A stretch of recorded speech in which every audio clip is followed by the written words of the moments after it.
Thank you, Mr. President.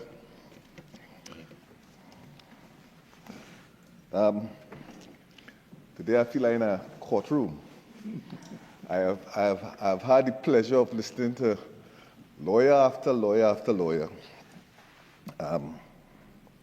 Mr. President, I recall, I'm not no lawyer, but I recall at some point in time, some place I heard the maxim that where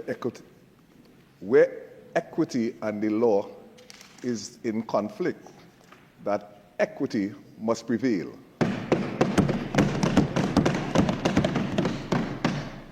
And someone, in case it need little, or they could always brush it up, but I just remember my memory, I recall that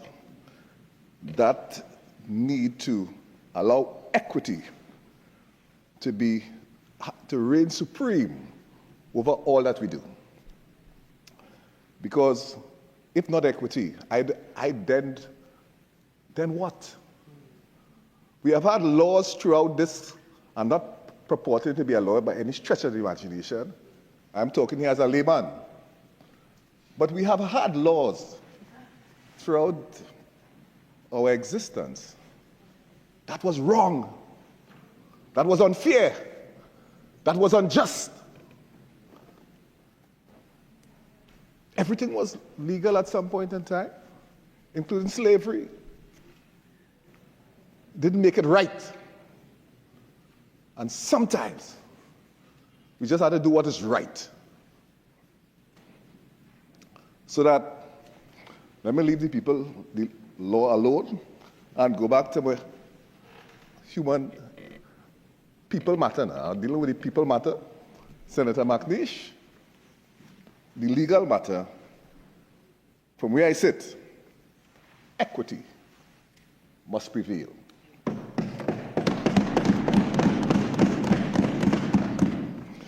So thank you for allowing me, Mr. President, to contribute to this important debate on the Prime Minister's Pension Amendment Bill 2025. I rise today in resolute support of this legislation, not merely as a cabinet minister, but as a citizen determined to defend fairness, sustainability, and fiscal responsibility in how we govern and serve the people of Trinidad and Tobago. What this government proposes today is a reasonable law. I want to stress, is a reasonable law. And let me be clear, what previously existed under the Prime Minister's Pension Act was not reasonable. It stood as a glaring contradiction of equity, justice, and fiscal prudence. A law that permitted lifetime pension benefits immediately upon appointment, irrespective of how fleeting or ineffective that service may have been. Mr. President, what this bill seeks to do, three vital things. One, it introduces a minimum service requirement of 1 year for eligibility. Two, it implements a tiered pension structure that scales entitlements based on years served as Prime Minister. Three, it aligns our Prime Minister's pension with international best practices. This is not merely bureaucratic housekeeping, this is fundamental reform. What is a pension? Fundamentally, pensions emerge to ensure income security in old age, promote workforce renewal, and recognize long-term service, principles that continue to underpin pension systems worldwide today. The goal has always been fairness, predictability, dignity. Yet for decades, as we all have acknowledged, the very laws we entrusted to guard that dignity did the opposite when it came to the highest office in this land, or the next highest office outside of the president, of course. I'm talking about political office.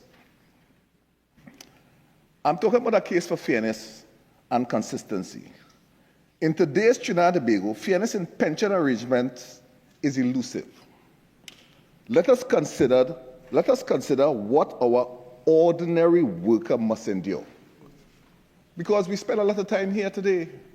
I like the level of energy and commitment to fighting the cause of the one. But we have a responsibility to fight the cause of the many. If we are to give justice to why we are here today, and any day and every day that we are here, the law must serve the interest. This is a democracy. That's what this is here. It must serve the interest of the many. So when we look at the ordinary worker, what do we see? A public servant must serve at least 10 years before qualifying for a pension. At least 10 years. That worker must serve 33 and a third years to receive a full pension. And Mr. President, and even then, that full pension is no more than 2/3 of his base salary. So a lifetime of service, modest reward. And that base pay, by the way, excludes any kind of monthly allowance. So if you're receiving other kind of compensation outside your base pay, it is not considered for pensionable benefits. If you contrast that with the former system for prime ministers, where simply being appointed, however briefly, entitled one to a full pension at the highest salary ever earned. And just to note, the Prime Minister's pension is pegged, as we all know, to the incumbent Prime Minister's salary. When the incumbent Prime Minister's salary goes up, the Prime Minister's salary will go up also. Where is the proportionality in that? Where is the justice in that when compared to what the ordinary public servant has to endure? Mr. President,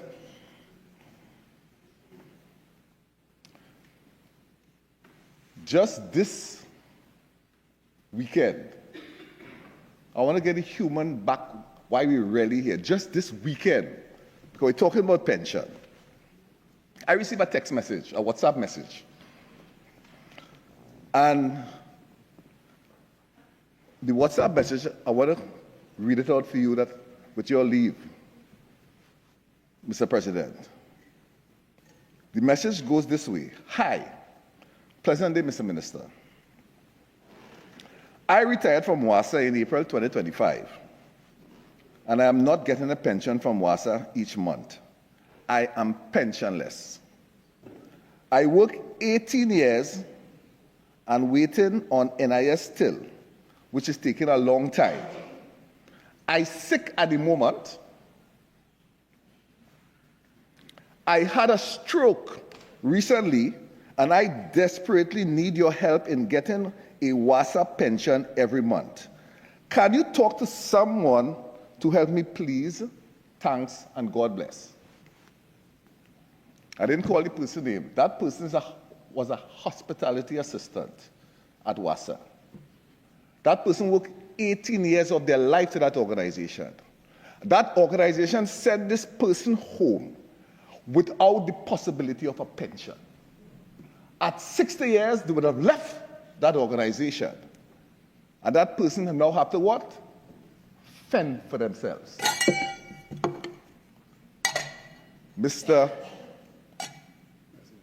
President, that's the real world. That is what's happening. We're talking pension.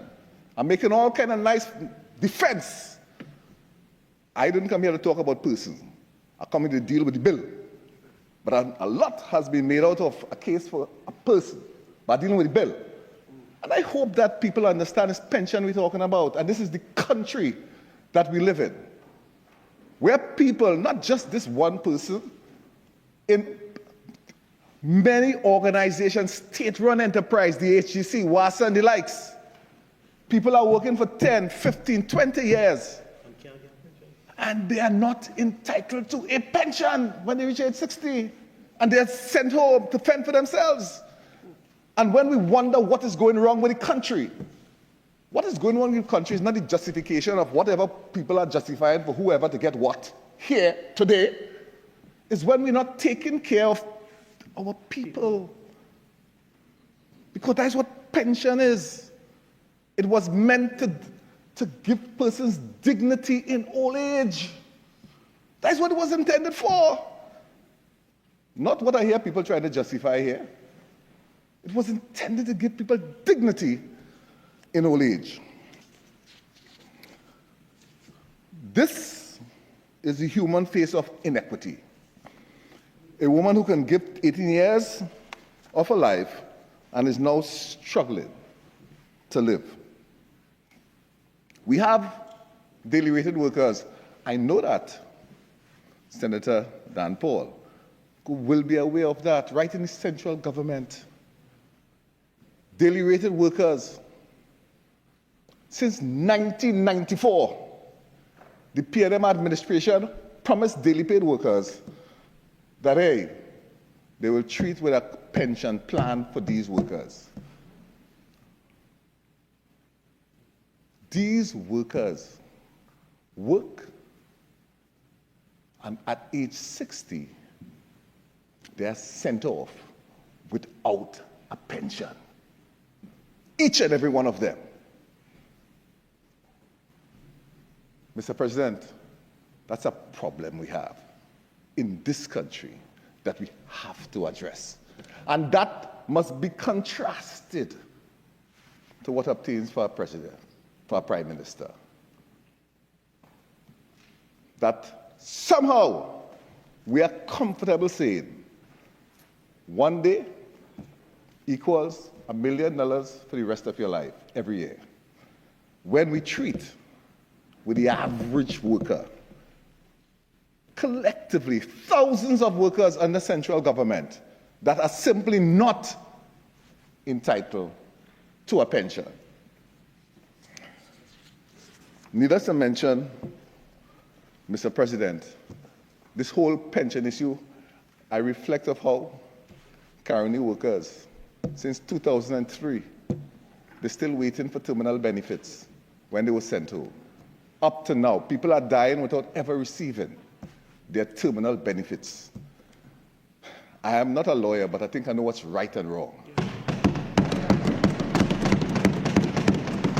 There's some simple rules in life, do unto others as do unto others as you'll have them do unto you. Those are simple rules. Or as we say it, if it's good for the goose, it ought to be good for the gander. And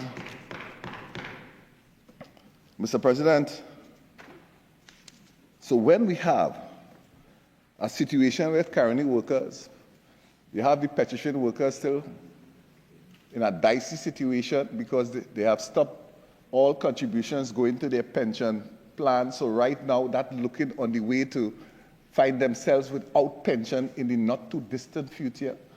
That's part of the reality. When I, as the Minister of Labor, stand here to talk about pension, I talk about what is fair for not the one, but for the many, for the people of Trinidad and Tobago.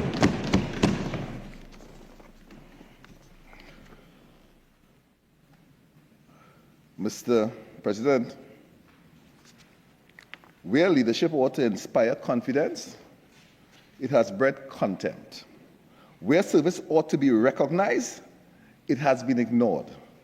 The PNM administration found creative ways to fix the PM's pension, yet found none to address the cry of the average worker. And I make no apology when I say fix. I don't covet. I just, if it's good for one, it ought to be good for all. I've seen what has happened. We all have eyes. Using the SRC, what happened with the Prime Minister's pension? They get a nice bounce to the youngs. When others were being told 4%, some people get 47%. But nothing wrong with that. When they took the housing allowance and they appended to the base salary and it becomes part of the pension of the Prime Minister, probably nothing wrong with that. But what I know, you can't, they say if your conscience condemn you, then God greater than your conscience. We have things that we must know what is right and what is wrong. Do it, fix yourself if you wish. But my God, that is when you have all workers that are suffering out here. You have where in places like the WASA and HDC, people are leaving. They work at a acting position, and then when they retire in a lower substantive position. In other words, there is no matching of their pension with what they would have been enjoying all the years of their lives. When we want to ensure that we make sure that the retail price index is pegged somewhat to the PM salary to ensure that every 5 years he could get an updated pension, that is not applied to no one else in our community, to absolutely no one else. That is wrong. And I'm here simply trying to support good law. What is good law? Trying to make it somewhat reasonable. Nothing that this government is, in fact, proposing on behalf of the PM salary would disadvantage anyone. No one. What people have sat here and attempt to justify one way or the next, from where I see it, just wrong. No one could justify a fleeting 6 weeks equal $1 million a year. That simply cannot be justified, not to the taxpayers of this country. Not to the taxpayers of this country. But more than that, Mr. President, I have looked to see if what is being proposed here is somehow unreasonable. So I look at the international best practices, and let me tell you what I have seen. I look at Australia, and under the Parliamentary Contributory Superannuation Act in Australia, a Prime Minister must serve at least 1 year in office to be eligible for a pension. I didn't stop there. Additionally, the pension is based on the year's service as a Prime Minister and as a Member of Parliament, so it's prorated according to the year's service. I went to South Africa. Under the Presidential Pensions Act, a president must serve at least 5 years to qualify for a full pension. At least 5 years to qualify for a full pension. If the president serves less than 5 years but more than 2 years, he may receive a proportionally reduced pension. So in South Africa, they too have a prorated pension. I went to Singapore. You know, everybody like this Singaporean model. That's that thing people just love. Singapore, best thing since sliced bread. When you look at Singapore, a person must serve at least 8 years of reckonable service as an office holder, including Prime Minister, to be eligible for a pension under the Parliamentary Pensions Act. The pension is based on years of service with a cap at 2/3 of the highest annual salary held. So he never receives no 100% of his salary as a pension. It's capped at 2/3. You go to Canada, the Canadian Prime Minister are eligible for a special retirement allowance. Again, a special retirement allowance, for him to qualify for that individual must have held the office of Prime Minister for a minimum of 4 years.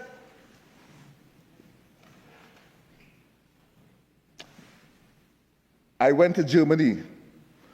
For German chancellors are entitled to a pension after at least 2 years' service.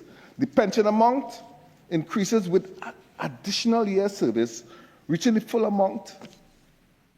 You have to work at least 8 years to get the full amount. Wow.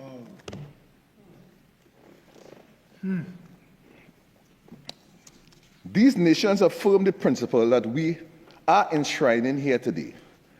Pensions must be earned, not gifted. That is the foundation of sustainable governance and fiscal stewardship. Mr. President, let us not romanticize this. There is real money at stake.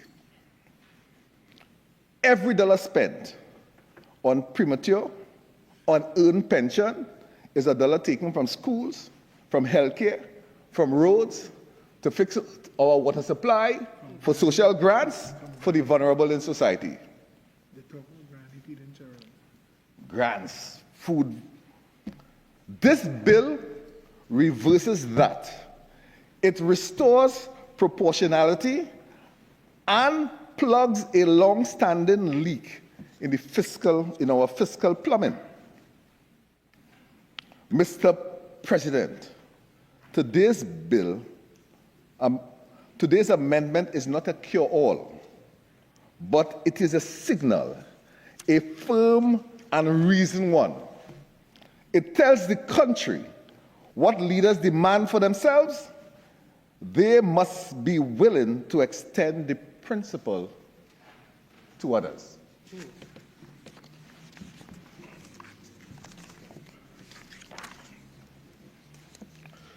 This law narrows the gap between how the Prime Minister is treated and how the average worker is treated. It aligns pension rewards with actual national service. It lowers the fiscal liability for taxpayers. And yes, it brings our pension framework closer in line with the very ILO standards and global norms that we have subscribed to. Let us not frame this bill as an attack on any individual, past or present. Instead, let us celebrate the principle it affirms, that in the Republic of Trinidad and Tobago, privilege must never outpace responsibility.